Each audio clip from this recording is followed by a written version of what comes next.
If you're a beginner in Blender or even intermediate and you struggle with shading and topology problems, then this video is going to be for you. Now I'm going to be using add-ons, but don't worry about it because the whole idea behind this video is to explain you the concept behind shading, okay? And this is not a video for quad boys, so if you are into, hard surface modeling using sub-D, that's a different story, and I don't think this should be taught to people who start Blender, because it's way too fucking confusing, okay? We have a separate course for sub-D modeling. This is for people who know Blender but don't know sub-D and want to improve and expand their knowledge. Sub-D is just a tool. Not everything has to be in sub-D. In fact, not everything should be in sub-D. So, there you go.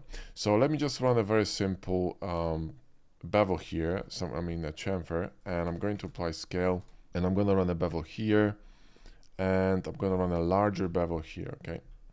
Now, before we get into cutting this, first thing you need to know is that when you're creating bevels or booleans, the density of topology is essential. So if you, for example, want to run at the moment, let's say a circular cut through this mesh with box cutter, and by the way, if you want to learn how to use box cutter, we have a fantastic course for it called Ultimate Guide to Hard Option Box Cutter.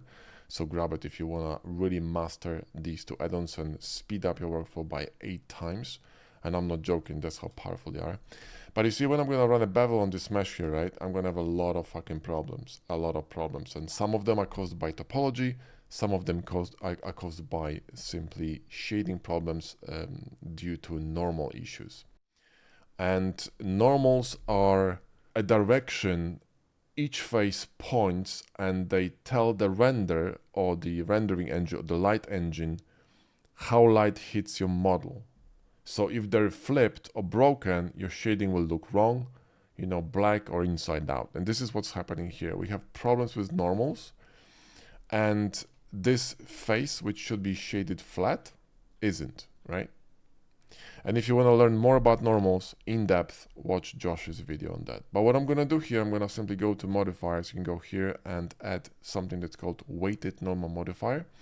I'm going to do it through HardOps, so simply Alt click on sharpen. And I'm going to have this keep sharp option turned on as well. That's important. You need to turn it on, okay? So see, now we sorted out one problem, but we still have another problem, which is the, this shading here. And that's caused by topology. Now, why the problem appears here? Well, you need to remember that we're running a procedural bevel here, right? So if I press Z, you can see that we are going to have edges overlapping and shooting underneath other edges. And that's what's causing shading problems, okay? So in order to solve this, we need to move these edges, merge them, and create supporting edges to fix this disaster. So the first thing I would suggest you do, right? Let me just highlight this here. I'm going to turn the wireframe so we can see it. So first of all, what we need to do is, if you have kind of a situation where your boolean is going through your bevel and you have another bevel running on top of it, you're gonna have a bad day no matter what you do. This is gonna be an absolute fucking bitch to fix, okay? I'm telling you right now, because we have a procedural bevel on top of a bevel on top of a cut, right? So it's I'm not saying it's impossible to fix, but it's a bitch to fix. You can make it smaller, and then it doesn't overshoot with this edge here, but if you make it bigger, then you have a problem, okay? So what do? Well, one suggestion would be to move this cutter a little bit or make this bevel a little bit smaller, right? So if I'm gonna do both, and I'm gonna press, go to Q, ever scroll, and GUX, and move this cutter a little bit to the left, like in Faulty Towers, right? Wonder how many of you are gonna get this reference. A bit more, okay? So let's just move it a bit more. Somewhere here, right? So you see this, this bevel is gonna be falling in between these two edges that support the curvature of this entire bevel. That's essential to understand. So that's, problem number one sorted. But what if I wanted to have this bevel larger, right? Well, then the best solution would be to apply this bevel here after you go into, apply the boolean, and then kind of reconnect these edges here, create supporting lines, etc., etc. But it's a bit more complicated, so let's go with a simpler solution here, okay? But even though we're gonna have this kind of a cut here, it's on a curved surface, I still gonna have shading problems, okay? So if we go to here and turn off this wireframe, you see that the shading here is just not flat. It's just there are issues here, there are issues here. It's just not ideal, okay? Not ideal. So what's the game? Well, what you want to do first, you want to isolate your cut so the shading problems do not spill outside of these edges, right? So now it's contained within this, within this area, okay? Now we cannot move these edges because if you're gonna move these edges, right, the long ones here, we're gonna distort the curvature of the bevel. But this is a flat surface, this is a flat surface, that's a flat surface. So we could create more of these edges here, right, inside. And in fact, one more edge here on the outer side and one more here. And now we can actually manipulate with edges inside here to create something that's gonna be, a bit more manageable and it's gonna create clean shading, okay? Now the density of your network of edges is important and should be proportional to the size of a cut and also density of the bevel and density of the cutter itself. You see, like we have quite a few edges on this circular cut, and that's good because the smaller the faces, the easier it's going to be to control the shading. It's really important to understand, okay? If you have large faces, it's much more difficult to control the shading. If you have smaller faces, it's much easier to control the shading because it's more difficult to bend the face. And when you bend the face, that's when the problems happen. And these foundations are so important. It's actually what we talk about in our accelerator course, which is for beginners and intermediate folks. So if you really want to learn Blender, not just modeling, but understand how this shit works, get this fucking course because it's amazing, okay? It's going to teach you all the stuff, all the menus, all the workflows, but also the theory and practice behind these kind of issues. There's a modeling section, there's a principles of design section to help you model better stuff. So it's an amazing course, right? I'm gonna link it in the video description.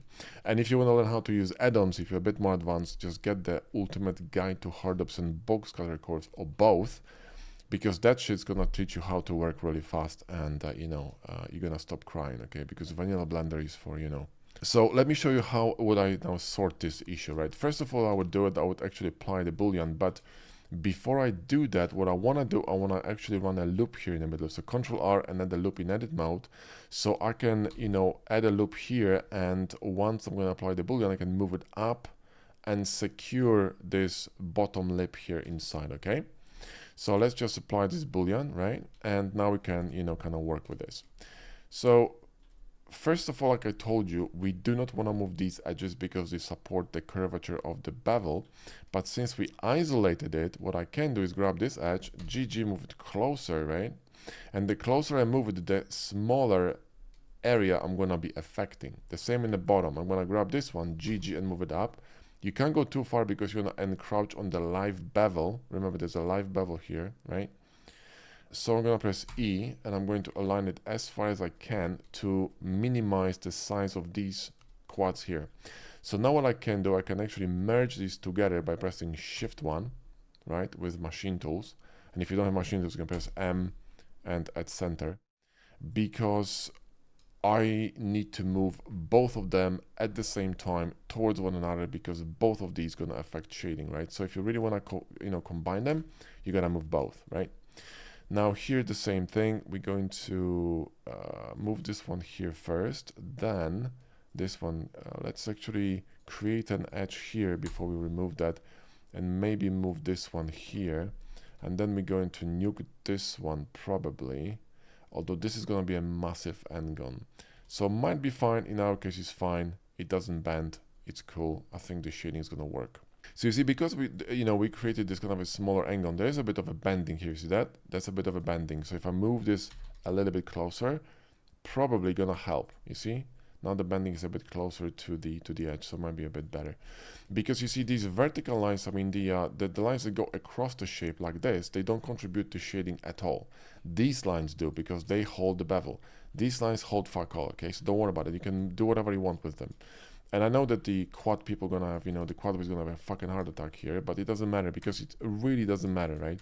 The shape of topology here doesn't matter as long as the shading is fine, okay? This line is completely redundant. I'm gonna nuke this. I don't need it. And now we need to fix this issue here, right? So now again, this area here is quite large, right? But what I could do, I could move this one a little bit further here, and I could combine these two. This one probably should go here, and then we could just relax it. Now you cannot move this up or down, because remember, this line holds the bevel, right? You can't move this. You see it's gonna distort the bevel, so just don't touch it, right? The shading is fine, right? So if the shading is fine, don't fucking touch it, okay? Leave it alone. And don't worry about topology, because again, if it's not quads, you don't have to worry about it, okay? It's not really important how topology looks, all right? You can worry about pretty topology when you know what the hell you're doing, okay? See, like I moved this one here because I don't want to disturb the curvature of the circle. You see what I mean? So I'm still bearing this in mind here and being careful. Now this one supports this bevel. So what I want to do in this case, I want to move this one here, okay? And it's going to break, right? Because of this. This one is too close to the bevel. If I'm going to move it away here, should be actually fine, right? So I'm going to move it here. I'm going to move this one here, right? Okay, and you see it's fine. Now I'm going to create one more edge here, right? And this should help a little bit with this issue. Now you see how we flattened this edge here, this kind of a nice round edge. If I go back, you'll see the difference. Okay, now see, now it's round. So watch this. Before moving this one here, which flattened the edge, what you want to do is you want to run an edge here like this, okay, with J, and this is going to hold the shading. Okay, then you move this one here and you remove this, okay, and you still watch. Now it's curved. You see what I mean? So the order of fixing shit is also important. The same thing actually was done here, right? Because I probably should have left this edge here alone, but even if I edit now, it's fine, so we're good to go, okay? I could also relax this one a little bit so it flows more naturally here, right? It's less bent, and this one too, if I move it closer here, this is gonna relax, you see? So once you understand how shading works, it's going to be much easier to work with this. Now, we do have a little bit of a pull here because we're getting closer to the bevel. So what we could do, technically, we could nudge this a little bit down, okay? Not much, but a little bit. So watch, GG, and move it down a little bit. And it's going to, you see that? It's going to bulge this a little bit up, yeah? And it's going to help with the shading on this side. It's not going to be perfect, but it's going to be good enough.